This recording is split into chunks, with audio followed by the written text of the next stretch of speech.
Ankstesnėse dalyse tyrinėjome 13 amžiaus Vilniaus radinius. Iš arčiau žvilgterėjom į to meto medinį miestą, o seniausio išlikusio medinio pastato bruožuose ieškojome viduramžių gyvensenos atspindžių. Nusikėlėme ir į Vilniaus ištakas, bandydami aptikti jo kūrimosi ženklus. Aiškinomės, ką miestui reiškia pilių atsiradimas.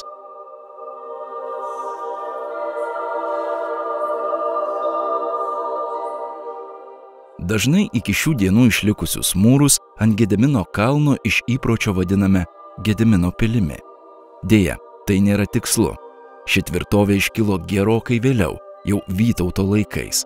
Anksčiau čia stovėjusi medinė pilis nėra išlikusi, tačiau yra išlikusios pirmojo bokšto, statyto 13 amžiaus pabaigoje, mūro liekanos ir jos yra valdovų rūmuose.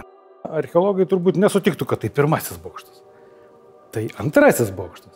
Nes šitoje vietoje, kalbėdami apie Gedimino laikus, turbūt galima pasakyti tokį dalyką, kad Gediminas atvykęs į Vilniaus žemutinę pilį, beje tuo metu jau mūrinę pilį, jau randa savo pirmtakų statytą apvalųjį bokštą. Jisai yra čia pat už šio bokšto, kurį mes dabar matome, sienos į pietų pusę ir jo išliko apvalaus plano maždaug apie 10 metrų skersmens bokšto tik pamatai. Ankstyvoji mūrinė pilis Vilniuje pradėta statyti 13 amžiaus 8–9 dešimtmetyje. Pilis buvo netaisyklingos trapecijos formos, o apskrito plano bokštas, kurio liekanos tebėra išlikusios, stovėjo šiaurės vakarų kampe. Tuo metu Lietuvoje tai buvo pirmoji ir vienintelė mūrinė ikigotikinė pilis. Ji statyta Lietuvos didžiųjų kunigaikščių Traidenio ir Vytenio laikais. Mes turime tokią hipotezę, kad ta mūrinė pilis, Gedimino pirmtakų, kelių pirmtakų, buvo statoma matyti slaptai, tam, kad priešas nesužinotų, kad tokia statoma, neišgriautų jos, nesuardytų, nesutrukdytų šitai statybai. Ir tik tada, kai šita pilis čia jau stovėjo ir kai jai beveik nieks negrėsė, tik tada Gediminas paskelbė, kad čia į šitą vietą jis perkelia, jis nuo dabar čia reziduoja, iš čia skleidžia žinią apie savo valstybę, kada, taip sakant, jau viskas buvo paruošta šitam žingsniui. Taip, kad irgi Gediminas dar mus moko, kad reikia kartais mažiau šnekėti, daugiau daryti. Gediminas maždaug savo valdymo pradžioje, apie 1316–20 metus, nežinom tiksliai kuriuo metu, persuto tą bokštą. Taip pat nežinom, dėl ko persuto. Ar tas bokštas buvo sugriuvęs, ar jis buvo jau tiesiog pirmas, pats ankstyviausiai statytas silpnos būklės, bet pasistato šitoje vietoje, yra pastatomas 8-sienis bokštas. 8-sienis bokštas, arba vadinamasis donžonas, buvo gerokai didesnis ir pritaikytas flanginiai gynybai. Gedimino laikais jis buvo 4 aukštų. Architektai mano, kad maždaug 28 metrų aukščio ir apie 16 metrų skersmens. Sienų storis siekia beveik 3 metrus. Taigi įsivaizduokite, kad 4 aukštų bokšte, kiekvienam aukšte mes dabar esame rūsio aukšte, virš buvo gynybai skirta turbūt patalpa, nes jinai susisiejo su gynybinėmis sienomis, kurios čia pat juosia žemutinės pilies, ankstyviausios mūrinės pilies šiaurinė ir vakarinė pusė, kaip tik buvo kampe. Ir 4 aukštų patalpos leido turbūt viršutiniuose aukštuose ir gyventi, arba bent jau reziduoti valdovui arba jo dvaro žmonėms. Praėjus daugiau nei 700 mečiams nuo pilies statybų, pagal išlikusius artefaktus, archeologų dokumentus, Valdovų rūmų muziejui pavyko atkurti anų laikų Gedimino pilies vaizdą, jo aplinką, interjerą. Tai galime tik pasidžiaugti, kad iš tiesų tie visi tyrimai, kuriuos vykdo Valdovų rūmų muziejaus mokslininkai, jie mums atveria iki šiol nepažintą Vilniaus iki Vilniaus istoriją. Ir tai, ką mes turime paveldą, materialų į paveldą čia, šitoje teritorijoje, jis ir atveria mums naujas žinias, ko nėra rašytiniuose šaltiniuose. Skaitmeniniu būdu kuriama istorija nukelia žiūrovus į 13 amžiaus pabaigos Vilnių, į Gedimino laikus siekianti tikrąjį aštuoniakampį Gedimino bokštą ir pasakoja jo istoriją, kaip būsimos žemutinės pilies teritorijoje jis išaugo vietoje išardyto apvalaus pirmojo mūrinio bokšto Vilniuje, kaip jis atrodė, kokių viduje būta daiktų baldų.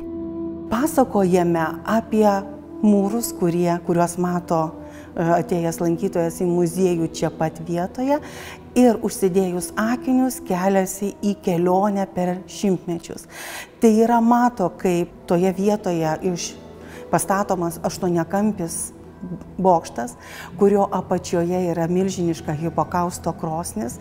Tai yra to meto inovacija, jeigu kalbame apie 14 amžiaus pradžią, tai mes turime šildomą namą. Jeigu kalbėtumėm paprastai, tai yra pilies bokštą, donžoną, kuriame reziduoja, kuriame gyvena valdovas. Pažangius valdovų sprendimus, epochų atnešamas naujoves, žiūrovai gali patirti virtualiai kildami iš vieno aukšto į kitą. Tai tarsi kelionė per šimtmečius nuo Gedimino, Vytauto laikų iki Kazimiero Jogailaičio valdymo metų. Filme galime pamatyti ir autentiškų anais laikais naudotų daiktų. Tuos radinius iš archeologinių kasinėjimų ir šiandien galima apžiūrėti Valdovų rūmų muziejaus ekspozicijose. Tai ir masverkai, ir grindų plytelės, glazūruotos grindų plytelės ir kiti elementai, jie yra inkomponuojami tame bendrame vaizde, kurį žiūrovas mato.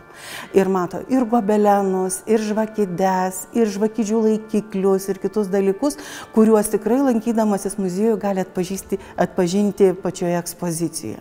Žiūrovas gali pamatyti išaugusį jau rūmų pastatą, o vėliau matyti, kaip pats bokštas išardomas ir Žygimantui Augustui perstatant rūmus, statant šiaurinį korpusą, išardžius šitą aštuonkampį donžoną, jo vietoje atsiranda rūmų virtuvė. Kas dar yra įdomu, kas dar yra įdėta į šitą pasakojimą, tai rūmų istorija, kaip jie keitėsi ir kaip bokštas keičiasi Žygimantui senajam pradėjus perstatyti, pilį keisti į valdovo rezidenciją. Reprezentacinė valdovų vieta, politiniu centru, bokštas tapo gana anksti, dar tik kuriant Vilniuje Lietuvos sostinę. Vienu iš svarbesnių to liudijimų tapo ir apvalaus bokšto perstatymas į gyvenamąjį aštuoniakampį donžoną. Kaip rezidencija, klausimas sudėtingesnis, kada toj pily, kur dabar žemutinė pilis, kada ten atsiranda politinis centras, tai dabar iš tiesų remiantis tikrai čia archeologija, čia ir istorinio šaltinio archeologija mums leidžia kažką pasakyti daugiau, tai tikrai, kadangi dendrochronologinis datavimo metodas yra pagal medieną, galima nustatyti gana tiksliai, net metų gana tikslumu, tą datą tai akivaizdu, kad 13 amžiaus pabaigoje panašu, kad Vilnius tampa vienu iš svarbiausių centrų ir turbūt reikėtų sieti su ta dinastija, kuri po to buvo Gedimino vardu kaip tik vadinta. Ir kaip matom, ne tik 16-17 amžiaus valstybingumo simbolis, apie ką žinojom ir iš istorijos šaltinių, kad čia buvo svarbiausia valdovų rezidencija Lietuvoje, bet kaip parodė archeologiniai kasinėjimai ir istorinės žinios vėliau tai patvirtino, kad būtent čia Lietuvos valstybė, bent jau nuo Gedimino ar net nuo Gedimino pirmtakų, funkcionavo, iš čia pasklydo žinia į Europą ir pasaulį apie Vilnių ir Lietuvą. Manoma, kad būtent šituose mūruose, šioje ankstyvojoje pilyje, Gediminas galėjo padiktuoti savo garsiuosius laiškus, skelbusius pasauliui žinią apie Lietuvą. Minėdami amžinosios Lietuvos sostinės gimtadienį, šiandien paskaitysime ištraukų iš kelių Gedimino laiškų čia, šioje šventoje vietoje, parašytų prieš 700 metų. Pirmasis Gedimino laiškas datuojamas 1322 metų vasarą. Excelentísimo Padre Domino Giovanni Romanese di Sumo Pontifici. Dažniausiai minimi 6 išlikę lotiniškai rašyti Gedimino laiškai, tačiau yra ir 7, vokiškai parašytas ir netrukus į lotynų kalbą išverstas laiškas. Tai dalis sutarties, sudarytos Vilniuje tarp Lietuvos ir Livonijos žemių. Vilniui itin reikšmingas 2 laiškas, kuriame miestas paminėtas pirmąjį kartą. Taip, Vilnius iš tikrųjų pirmąsyk paminimas ypatingomis aplinkybėmis, ne šiaip atrastas keliautojų, nesvetimos valstybės nukariautas miestas, dalis miestų būna taip pažymėti, taip įeina į istoriją. O Vilnius rašytiniuose šaltiniuose pirmas iki iškyla kaip karalystės, didelės viešpatystės valstybės sostinė. Kaip mūsų miestas, karaliaus vadinamas mūsų miestu. Iš Vilniaus valdoma didelė valstybė. Vilnius yra politinis, sakralinis centras ir Gediminas tokį Vilnių pristato pasauliui. Gedimino laiškų originalai nėra išlikę, tai yra jų nuorašai, o ir tie patys, ne Lietuvoje. Tačiau minint Vilniaus 700-asias metines, 2 iš jų trumpam atkeliavo į miestą, kuriame ir buvo parašyti. Vienas iš Rygos, Latvijos valstybinio istorijos archyvo į Lietuvos nacionalinį muziejų, kitas iš Berlyno, Prūsijos kultūros paveldo slaptojo valstybės archyvo į Vilniaus universitetą. Tai turime 3 Gedimino laiškų kopiją, viename dokumente, viename transumte vadinamajame. Tai yra vienalaikė, praėjus keliams mėnesiams po laiškų išsiuntimo padaryta kopija Liubeko mieste.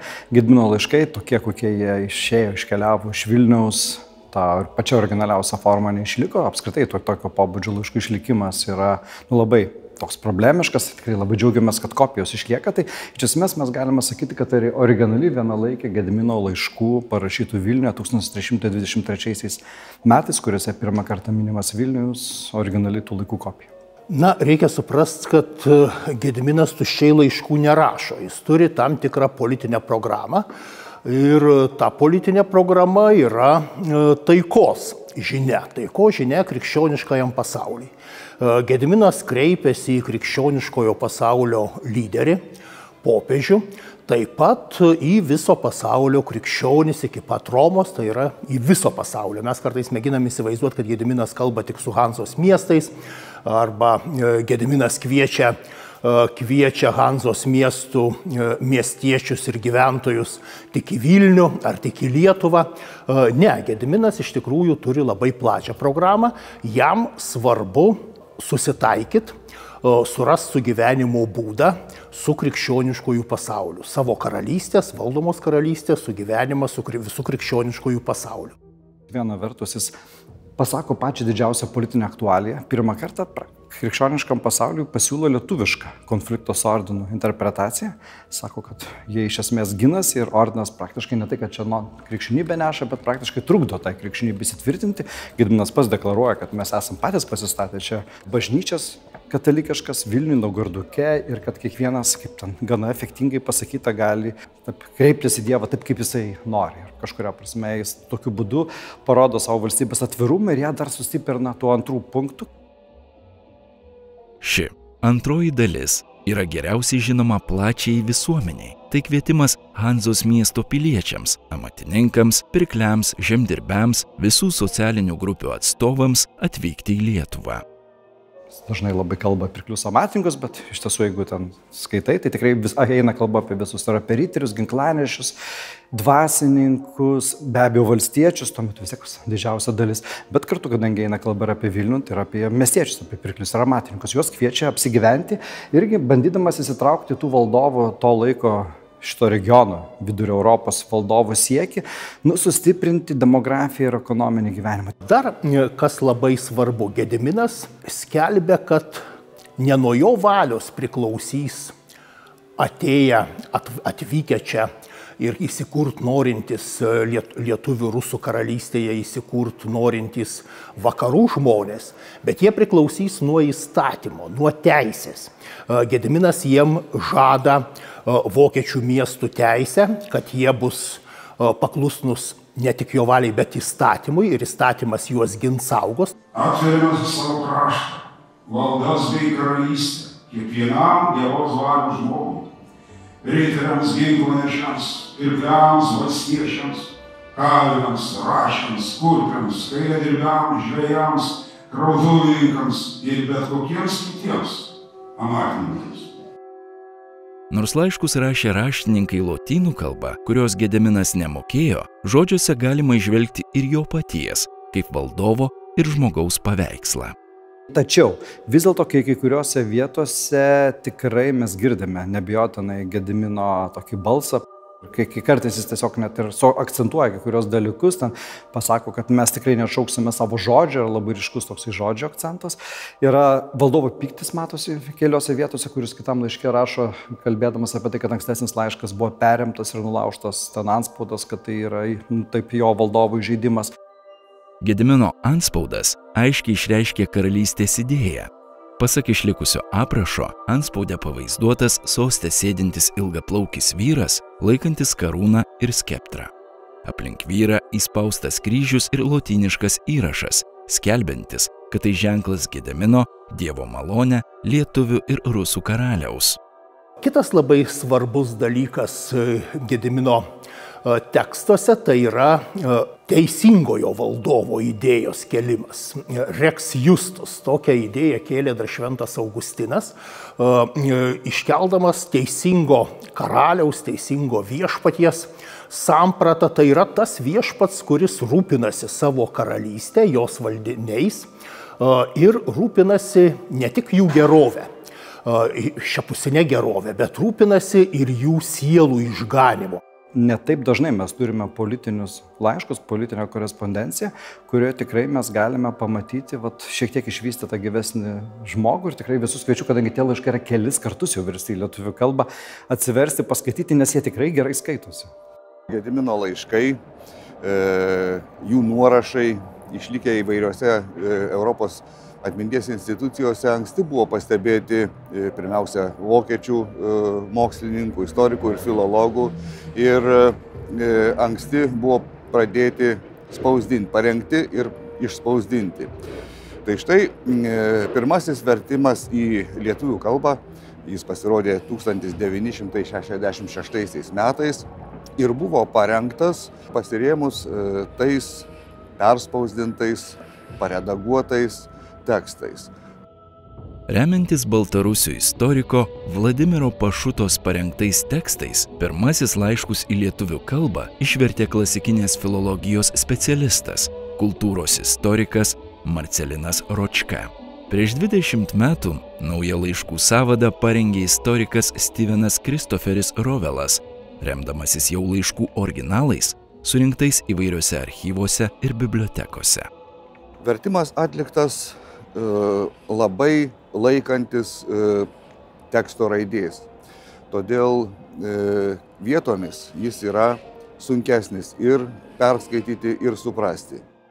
Ir aš tada prisiminiau, kad turiu savo stalčiuje neišleistą Gedimino laiškų vertimą. Ir pasiūliau savo kolegoms Lietuvių literatūros ir tautosakos institute imti ir išleisti naują Gedimino laiškų vertimą. Tačiau neapsunkinti jo pernelyg mokslingais komentarais, orientuotis į skaitytoją, kuris tų specialių žinių neturi. Knygoje ne tik laiškai, jų paaiškinimai. Išsiskiria popiežiaus legatų atvykusių į Rygą ir turėjusių krikštyti Gediminą liudijimas. Liudijimas ypač netikėtai ir labai žmogiškai nušviečia Gedimino asmenybę. Kai priėmęs pasiuntinius, jis atsisako krikšto idėjos. Jis kalba apie tai, kad čia buvo įvyko vertimo klaida, nieko panašaus nėra jisai sakęs, o po audiencijų grįžęs į savo miegamąjį, jisai per naktį verkdavo.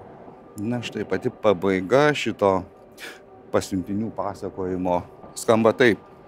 Dar vėliau iš vieno mažesniojo brolio išgirdome, kad tokia moteris iš karalienės šeimynos jam atskleidusi, jog karalius tuomet, kai ten buvome, mums išėjus iš susitikimo kiekvieną naktį, eidavo į savo miegamąjį, pasiėmė su savimi vieną savo giminaitį Erudoną ir kuo graudžiausiai verkdavo. Vėliau, padaręs pertrauką, vėl imdavo verkti ir kiekvieną naktį šitaip darydavo 3 kartus.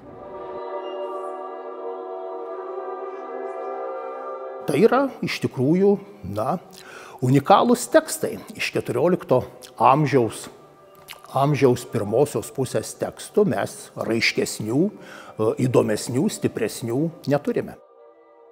Gedimino laiškai tai bene svarbiausias 14 amžiaus pradžios pasakojimas apie to meto valstybę ir jos valdovą, apie jo kuriamos šalies viziją, puoselėjimas vertybės.